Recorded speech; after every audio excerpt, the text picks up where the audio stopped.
sudah menghapus video yang dia tampilkan di channelnya, yaitu video tentang kritik terhadap santri ya, 10 kritik itu. Dan saya sudah membahas 2 di antara 10. Dari 2 saja yang ada, kita sudah bisa menyimpulkan bahwa Gurgem di sini bukan ingin mengkritik tetapi menistakan, malah menghinakan begitu. Dan saya melihat dengan tanazul ya, cara berpikirnya si Gurgem sendiri, yang bersangkutan ini dia sudah kafir, sudah keluar dari agama. Malah kita nanti akan membahas mungkin insya Allah di dalam video selanjutnya, video si Gembul yang baru tuh, yang mengatakan bahwa NU itu bukan Islam. Itu lucu. Ini kalau kita sebagai santri begitu ya, kita menanggapi videonya si Gurgem ini dengan emosi, ya emosi lah begitu. Kenapa? Karena di dalam kritik itu kita harus memiliki metode di dalam mengkritik. Nah, sekali lagi saya katakan bahwa setidak-tidaknya begitu, santri itu adalah sebuah culture, sebuah budaya. Jadi tatkala dia itu dianggap jelek dengan perspektif di luar budaya tersebut, itu minimalnya sudah culture shaming, itu sudah tidak boleh di dalam negara demokrasi. Untuk apa? Untuk menjaga stabilitas demokrasi itu sendiri. Nah, dan dalam hal ini si Gurgem jangankan Ahlus Sunnah wal Jamaah, si Gurgem itu muslim pun tidak, dia itu seorang kafir. Saya tegaskan sekali lagi, dia itu seorang kafir. Dan saya bukan mengatakan ini atas wuku, tapi atas tanazul ya, atas perdebatan lah begitu. Nah, banyak yang mengatakan di bawah kolom komentar saya bahwa apa yang dikatakan sama si Gurgem itu adalah fakta semata begitu ya. Jadi ngobrolin fakta kenapa marah? Nah, ini orang yang mengatakan yang diomongin sama si Gurgem itu adalah fakta, dia tidak bisa membedakan antara fakta dengan opini. Jadi kalau misalkan mau mengatakan mana yang fakta dari ucapan si Gurgem itu, dari dua kritik saja yang dia sampaikan. Yang fakta itu misalkan ya, dia menegur temannya yang kebetulan santri begitu, menegur tentang merokok di hadapan umum. Berarti itu fakta tuh, kalau kita percaya sama omongannya si Gembul itu fakta. Berarti apa? Menegurnya. Kemudian si santri ini dia menjawab dengan dalil, dengan hukum bahwa merokok itu begini dan begitu. Itu pun adalah fakta juga. Nah, kemudian di belakangnya disebutkan bahwa kita tidak butuh itu. Nah, itu sudah opininya dia. Padahal di dalam kenyataannya seorang mukmin itu butuh kepada dalil syara, karena yang dilihat dari seorang mukmin adalah hukum syar'i. Dan selanjutnya itu kesananya opini semua. Kemudian tatkala mengatakan bahwa si Gembul ini dia punya kenalan kiai di Sukabumi atau di mana lah itu, yang mana di pesantrennya itu banyak sekali sampah. Nah, banyak sampah di pesantren itu, kalau kita percaya sama omongannya si Gembul, itu fakta. Oke, itu adalah fakta, banyak sampah di pesantren itu. Kemudian si Gembul ini menegur kiai itu, masa di pesantren adalah banyak sampahnya begitu. Nah, menegur itu pun fakta. Kemudian si Gembul mengatakan yang pertama kali dibahas di dalam fikih adalah toharoh. Itu pun fakta juga. Tetapi kalau sudah menyangkut pautkan toharoh dengan banyaknya sampah, itu sudah sesat pikir. Itu sudah bukan opini lagi, itu sudah sesat pikir. Karena yang namanya sampah itu ada yang najis, ada yang tidak. Sedangkan toharoh itu hubungannya dengan izalatul mani', menghilangkan mani, baik bagi sholat atau selainnya begitu, bagi ibadah-ibadah. Nah, itu. Jadi dari fakta-fakta yang ada, si Gurgem ini, ya sebentar lagi saya mungkin akan mengatakan la'natullah alaih ya. Si Gurgem ini, dia itu sudah menyimpulkan perkara yang tidak koheren dengan realita yang dia bahas. Begitu, realitanya apa, kemudian teori yang dia simpulkan, kemana, begitu. Itu sudah tidak nyambung. Sehingga yang dia sampaikan itu adalah hoax, dan lebih parah daripada itu adalah penistaan. Nah, karena di sini ada 10 kritikan, yang mana dari 10 kritikan itu 2 sudah dibahas, berarti tinggal 7 tuh.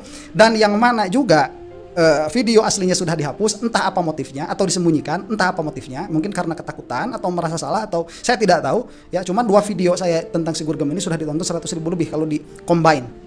Entah dengan yang ini akan bertambah berapa begitu ya. Nah, sekarang kita lihat ketololannya Guru Gembul, dan kita akan melihat mana yang fakta, mana yang opini, mana yang penistaan begitu ya, supaya kita itu paham dengan baik tatkala mengatakan fakta itu mana. Jangan mengajari mutakalimin tentang fakta. Mutakalimin itu tahu betul mana yang fakta, mana yang opini, mana yang kesimpulan dari fakta, yang mana kesimpulan dari fakta ini dia bisa 100% benar atau kurang daripada itu. Jangan mengajarkan mutakalimin. Mutakalimin itu orang yang paling persisten dan orang yang paling presisi di dalam menghukumi sesuatu itu fakta atau bukan. Kita teruskan dulu nih. Pikir di level tengah dan level atas, dan justru malah mengajak orang hanya berpikir di level bawah. Seberapa parahnya? Itu yang kedua. Dan itu pun penistaan juga ya. Kita langsung saja, karena itu sudah dibahas kemarin. Kenapa bisa seperti itu? Karena masalah yang ketiga dari pesantren salaf itu diantaranya adalah bahwa mereka itu fanatik pada masa lalu. Jadi kenapa harus menghafal dari masa lalu, ulama-ulama masa lalu? Ya karena hanya itu yang mungkin bisa mereka akses. Nah, itu salah ya. Kenapa kita itu fanatik kepada masa lalu? Karena hadis dari Rasulullah SAW, khairukum qarni atau khairu ummati qarni ya, atau bil makna itu, bahwa sebaik-baiknya dari umatnya Rasulullah SAW adalah zamanku, kata Rasulullah. Tsummal ladzina yalunahum, tsummal ladzina yalunahum, tsummal ladzina yalunahum. Kemudian yang mengikuti. Nah, berarti dari hadisnya Rasulullah SAW bil makna ya, saya tidak hafal lafaznya seperti apa. Kita mengetahui bahwa orang itu makin generasi makin kesini, kita lihat orang terbaiknya pada zaman sekarang tidak akan melebihi orang terbaiknya pada masa lalu. Makanya kenapa kita itu harus mengambil terus dari masa lalu supaya kita itu memiliki, dalam bahasa kasarnya begitu ya, utopia, memiliki idealisme yang tidak tergerus oleh kebiadaban perkembangan zaman begitu. Itu yang harus ada, dan itu adalah idealnya Guru Gembul ya. Jadi mana yang fakta? Yang fakta bukan fanatik, bukan. Kita itu mengetahui bahwa generasi masa lalu itu lebih baik daripada generasi yang sekarang. Itu faktanya. Dari mana kita tahu fakta itu? Dari ucapannya Rasulullah SAW. Nah, si Gembul ini kalau tidak percaya kepada ucapannya Rasulullah SAW sudah kafir dia. Saya tidak mengkafirkan si Gurgem gara-gara perkataan ini ya, karena ini bukan ma'lumun minad-dini bid-darurah, tapi dari perkataan si Gurgem sendiri yang mengatakan bahwa Al-Quran itu tidak ada yang faktual. Nah itu, dan yang tidak mengkafirkan bisa jadi kafir, hati-hati itu. Ini dalam dialektika ya, bukan dalam buku, bukan dalam kenyataan. Jadi misalkan perdebatan tentang riba, ilmu ekonomi itu berkembang besar dan luas sekali Baraya. Dalam 2 abad terakhir itu perkembangannya tuh luar biasa. Tetapi kalau nanya ke anak pesantren, ilmu ekonomi yang sekarang misalkan tentang riba dan lain-lain diambil ke otoritas ulama tahun 1000, tahun 800, tahun 1000, tahun 1400 begitu. Jadi bayangkan perkembangan yang sekarang tapi harus ditarik ke masa lalu. Karena apa? Karena mereka tuh mensakralkan apa yang terjadi di masa lalu. Sudah tradisi jadi seperti itu, ya udah begitu aja gitu. Tolol ya ini. Nah begini, jadi kalau misalkan apakah fakta tatkala riba sekarang diambil kepada masa lalu? Fakta itu.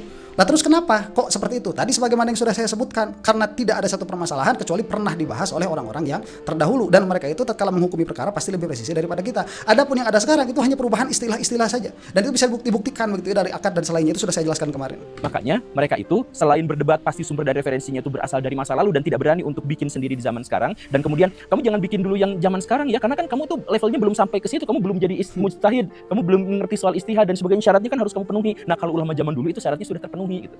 Kan mereka itu nggak berpikir soal akumulasi pengetahuan orang-orang di zaman dulu itu justru terakumulasi di zaman sekarang, sehingga akses informasi dan pengetahuan orang zaman sekarang itu jauh lebih memadai daripada orang-orang zaman dulu. Nah itu sebentar, itu faktanya apa? Faktanya betul. Kalau misalkan kita ini mempertanyakan tentang suatu hukum, kita pasti merujuk kepada orang-orang yang masa lalu. Betul itu. Kenapa? Karena yang masa lalu itu mereka sampai kepada derajat mujtahid, kita tidak. Itu pun betul. Lalu kenapa si Gurgem ini bermasalah? Wong ini sudah menjadi usulnya kita kok. Kenapa kamu mempermasalahkan itu? Kamu itu Islam atau bukan? Kalau kamu itu seorang Muslim, kamu itu harus punya pola pikir fikih.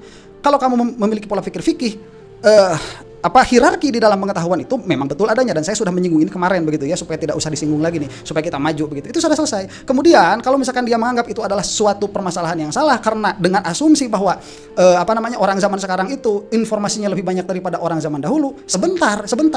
Kita ini ada yang namanya nakilin begitu. Apakah yang dikatakan oleh si Gurgem ini benar bahwa informasi yang ada diterima sekarang itu lebih banyak daripada informasi yang diambil oleh orang-orang terdahulu? Sekarang begini aja, ya, Imam Bukhari hafal berapa hadis tuh? Si Gurgem hafal berapa hadis? Si Gurgem orang sekarang. Dari segi hadis itu mana lebih banyak? Imam Bukhari apa si Gurgem itu?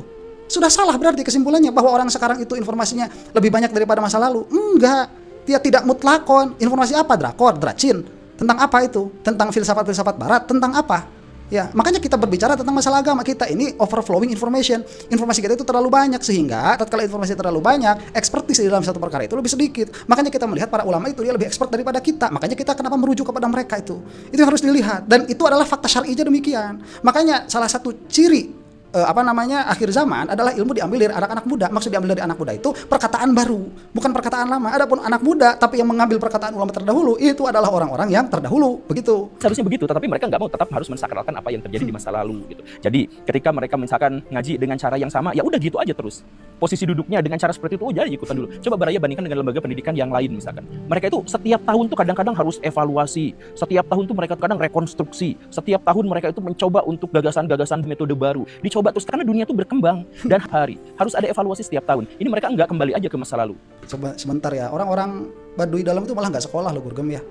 Udah kamu terima saja ini. Kalau kamu tidak bisa memahami ekosistem suatu peradaban, ekosistem suatu budaya, udah kamu diam aja begitu. Kamu tidak bisa memahami. Karena kalau kamu itu masuk ke dalam ranah private seperti ini, itu sudah menghinakan, itu sudah penghinaan itu. Ya, kritik saja tuh Baduy dalam sekalian. Mereka nggak sekolah, kita itu sekolah kok. Meskipun duduknya di bawah begitu. Kenapa? Karena kita memiliki barokah. Yang namanya barokah. Masa guru yang mau sejajar sama murid itu nggak bisa. Secara simbolik itu ditampakkan dengan cara seperti itu. Dan apakah semua santri seperti itu? Enggak juga. Semua pesantren seperti itu? Ya enggak juga. Ya, itu harus dilihat. Jadi pada akhirnya begini ya, kalau misalkan semua santri itu dikritik, dan kritik itu kan untuk berdialektika ya, pada akhirnya itu diterima atau ditolak, dan sudah barang tentu apa yang dikatakan oleh si Guru Gemini akan ditolak, yang mana dia itu mencak-mencak, marah-marah, mengatakan jumud dan sebagainya karena kritiknya itu ditolak. Karena kenapa? Karena kalau diterima tidak ada santri sama sekali. Ini pemberangusan santri namanya, si Guru Gem itu. Pemberangusan santri ini. Itu menyampaikan kepada halayak umum seolah-olah benar, juga umumnya juga orang-orang bodoh juga, apalagi yang ikut sama si Guru Gem itu. Ya, kemudian seolah-olah santri itu nggak maju. Nih ya, ada berapa santri NU, coba lihat kemarin santri NU, ada yang jadi petani di Jepang dengan modernnya begitu. Tanah di Jepang digarapnya sama orang NU, kemudian ada orang NU juga yang masuk Harvard University itu, ya, itu juga dari orang NU. Gak ada permasalahan, orang NU jadi dokter banyak. Apa substansi yang mau disampaikan sama si Guru Gem itu kalau bukan culture shaming itu. Ini culture shaming sudah. Kalau kamu nggak paham, diam, mending isi aja mulutnya itu sama cendol, Guru Gem.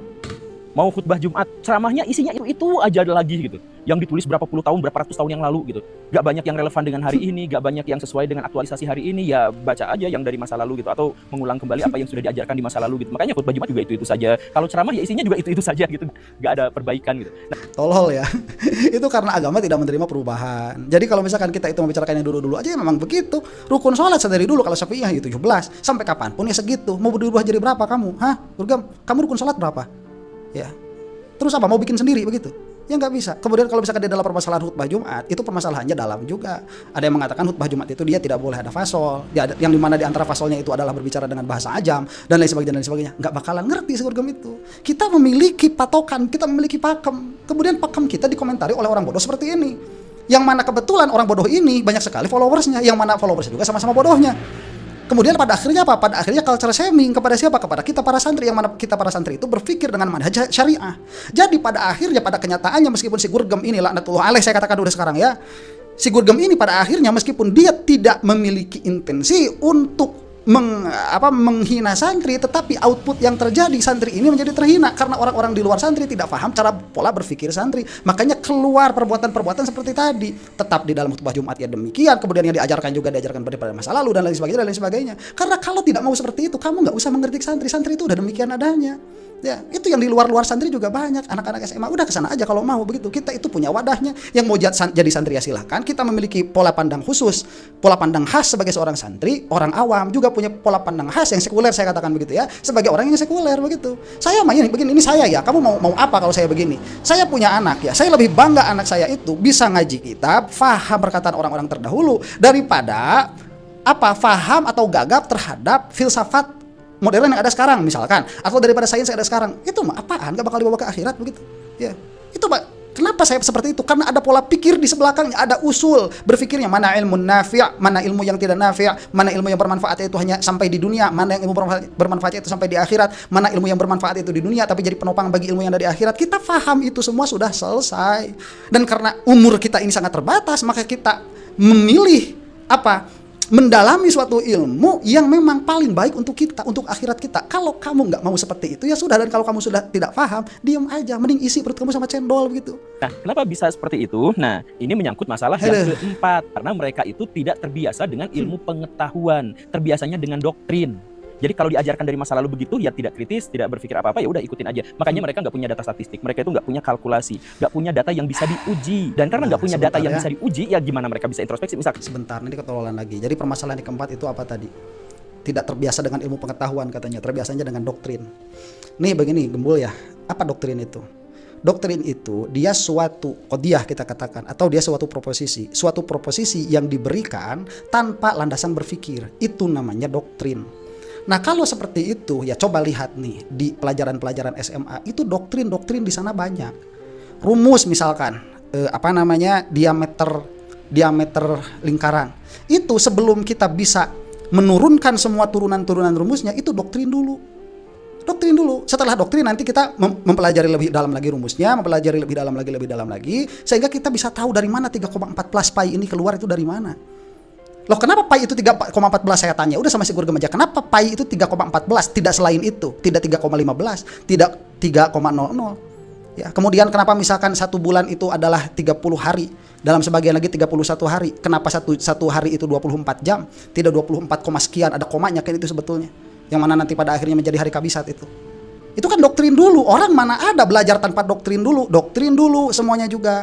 Nah kalau kamu sudah memiliki atau kamu sudah selesai dari doktrin-doktrin ini dan kamu mau melanjutkan ke dalam tahap pemahaman, ada pesantrennya agak lama. Yang mana pada akhirnya kan yang fardu ain itu kita menerima doktrin-doktrin yang fardu ain. Makanya kalau punya waktu pesantren cuma 3 tahun, waktu pesantren cuma 6 tahun, itu nggak bakal sampai tahu kenapa niat itu rukun pertama dari sholat, nggak bakalan sampai tahu. Tetapi kalau misalkan dikatakan rukun pertama itu apa? Sholat, niat ya. Rukun pertama dari sholat itu niat misalkan. Kalau kita itu terus ngajinya sampai sana, kita bakal tahu itu bukan doktrin, itu logis begitu. Tapi ya waktunya memang cukup lama. Nah sekarang begini, kalau misalkan ya dikatakan santri ini terbiasa sama doktrin, kamu lihat anak-anak SMA juga sama. Malah jangan anak-anak SMA, kamu ngaca ya, muka kamu itu penuh doktrin semua. Kamu dari mana dapat kesimpulan seperti ini? Doktrin. Kamu itu tidak menguasai logika aja tidak kamu kuasai. Orang yang tidak menguasai logika, tidak menguasai silogisme, tidak menguasai mantik, semua ilmunya doktrin itu. Semua ilmunya doktrin, semua pengetahuannya lah saya katakan demikian ya. Terus kalau misalkan dikatakan tidak mempunyai statistik dan lain sebagainya, kamu itu bergaul sama santri yang kurang gaul begitu. Apakah itu kenyataan? Tidak. Karena kenyataannya kalau berbicara santri kan berarti seluruh santri itu suatu sistem. Kita itu ya di dalam Syafi'iyah menentukan bahwa seseorang itu haidnya umur berapa, kemudian kalau dia tidak haid baliknya umur berapa, itu bukan dari hadis. Hadis nggak ada yang membicarakan tentang hal itu. Itu bicaranya dari mana? Dari data, dari statistik. Imam Syafi'i ya radhiyallahu taala anhu itu pergi ke pasar dulu, itu ngambil statistik, itu diajarkan juga kepada kita. Malah ada istilahnya itu apa? Istiqra. Malah kita tahu istiqra itu ada yang tam, ada yang ghair tam. Kita nanti juga tahu kesananya berapa nilai statistik ini, margin errornya berapa. Kita tahu. Saya belajar itu di mana? Di kitab. Yang kitab itu dipelajari di mana? Di pesantren. Jadi ini sudah fitnah lagi kalau mengatakan santri itu tidak memiliki data. Mana yang kamu maksud? Itu mungkin teman kamu yang bodoh saja. Suruh siapa kamu gaul sama orang bodoh? Nah, karena kamunya juga memang bodoh, gembul gitu.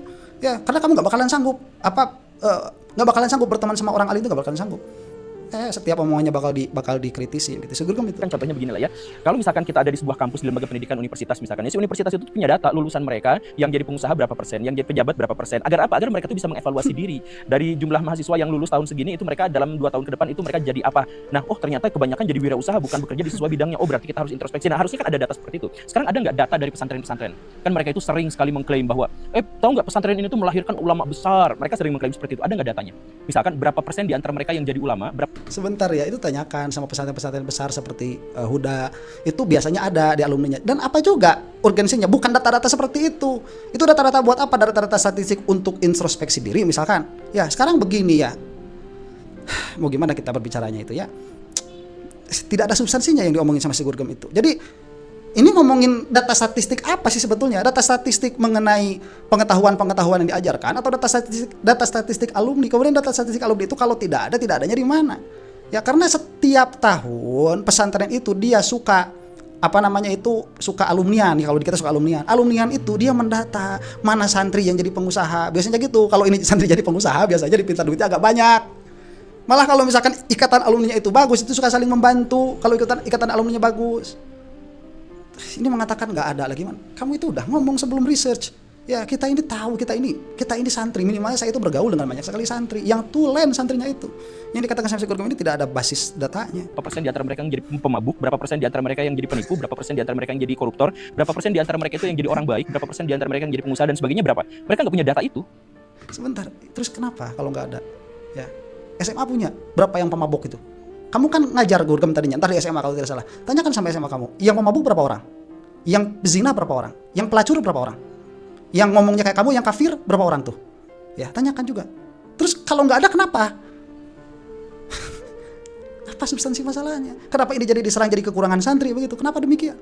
Bahkan data yang saya sebutkan tadi, jumlah santri di Indonesia itu luar biasanya apa? Kementerian Agama tidak memiliki data yang valid. Dan kalau misalkan cek, Baraya akan menemukan angka yang begitu bervariasinya, begitu banyaknya, saking tidak punya data yang valid level Kementerian Agama gitu. Jadi kalau misalkan nggak ada yang data yang valid, akhirnya apa? Mereka nggak terbiasa dengan bukti empiris, mereka tidak terbiasa dengan kalkulasi manual, hitung-hitungan dan sebagainya. Jadi sebentar, ini jangan orang si Gurgem itu mengatakan kemarin kita tidak punya abstraksi yang bagus. Dia nggak punya abstraksi yang bagus. Dari tidak ada data alumni yang pas, jadi tidak memiliki pola pikir ilmiah lah, katakan begitu ya, berbasis data. Nih ya, saya tantang aja si Gurgem. Mana institusi yang paling baik misalkan di Indonesia? Katakanlah UGM ya. Quote and quote. Karena itu yang diakui itu. Universitas kedua terbesar di Indonesia. Pertamanya apa? Mungkin UI ya, mungkin saya tidak tahu. UGM misalkan katakanlah. Tanya sama UGM, berapa lulusan mereka yang pemabuk itu? Yang jadi termul berapa? Ada nggak? Kemudian tatkala tidak ada dikatakan UGM itu tidak terbiasa berpikir ilmiah. Kamu mau ngomong kayak gitu? Ya. Apa ini? Stigma macam apa ini? Nih ya para santri ya, kalian kalau membiarkan orang mulut comberan kayak si Gurgem kayak gini terus-terusan ngomong, kamu lihat apa? Kamu lihat nanti di masyarakat, orang-orang itu dia akan mencibir kalian. Akan mencibir. Dari cibiran itu yang menjadi permasalahan, apa yang jadi permasalahan, kamu jangan pikirkan diri kamu ya, karena kita mah santri ya. Kita mah dicibir sama orang cuek-cuek aja begitu. Karena kita tahu lah, apa kita dicibir sama orang malah seneng kan? Ya, kita itu digibahin sama orang malah seneng. Tapi jangan lihat itu. Dari segitunya kamu untung. Tapi lihat ke depan ya, siapa yang akan meneruskan warisan Rasulullah SAW? Kalau orang seperti ini dibiarkan begitu, ya minimalnya lawanlah narasinya begitu, minimalnya. Apakah harus dinepalkan si Gurgem ini? Saya mah gak mau komentar ya, saya mah tidak memilih itu. Saya mah memilih untuk berdialektika saja. Ya, itulah yang saya pilih begitu. Buat orang kayak si Gurgem ini, lanatullah alaih sekarang sudah ya. Saya tidak tahu orang seperti ini bakal bisa berubah atau tidak. Saya tidak tahu karena pikirannya itu kacau. Kegilaan yang ada sama si Gurgem ini. Yang dilihatnya apa, kemudian fenomena yang terjadinya apa, yang dihukuminya siapa. Repot. Ini kan kalau kita mengatakan kayak apa ya, kayak di Indonesia lah katakan begitu. Indonesia itu dia ada beberapa orang yang katakan misalkan gembong narkoba, misalkan beberapa orang. Terus kita menghukumi semua orang Indonesia itu, atau orang Indonesia itu mayoritasnya, padahal yang gembong narkoba itu nggak sampai 1%. Dan itu pun bukan permasalahan khusus di Indonesia, itu pun permasalahan yang ada di negara-negara yang lain. Itu yang harus dipahami, harus diingat. Nggak boleh seperti itu, ya. Mau bagaimana?